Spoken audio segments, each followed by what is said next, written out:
নারায়ণগঞ্জের সুবিধা বঞ্চিত মানুষদের বিনামূল্যে চিকিৎসা শিক্ষা সহ নানা সেবা দেওয়ার ব্যবস্থা করছে আমেরিকার একটি সেবামূলক প্রতিষ্ঠান ভালো ইনকর্পোরেশন, যার অর্থায়ন করেছেন অনেক প্রবাসী বাংলাদেশি।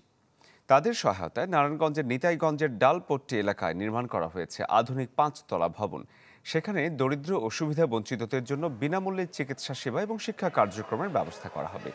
এছাড়া প্রতিদিন 1000 দুস্থদের খাবারও দেওয়া হবে।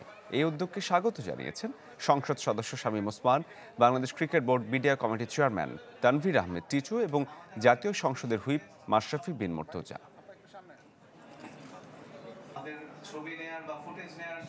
আমাদের youth leadership, vocational training, English improvement, এগুলো সব করার ইচ্ছা আছে।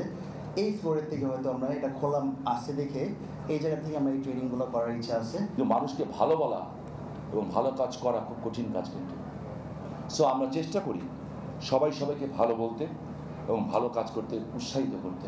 আমি ভালোকে এবং ভালোর প্রতিষ্ঠাতা শাহরিয়ার রহমান ভাইকে ধন্যবাদ জানাই এই ধরনের উদ্যোগ নেওয়ার জন্য। একটা বিল্ডিং করছে যেটার নাম হচ্ছে ভালো সেন্ট্রাল, এবং সেইখানে এখানে যে সুবিধাগুলো থাকবে, সুবিধা বঞ্চিত মানুষদের জন্য দুপুরে খাবারের ব্যবস্থা থাকবে। প্রথমে অল্প করে শুরু হলো, রাউন্ড দ্য ইয়ার যেন 500, 700, 1000 লোক যেন খেতে পারে।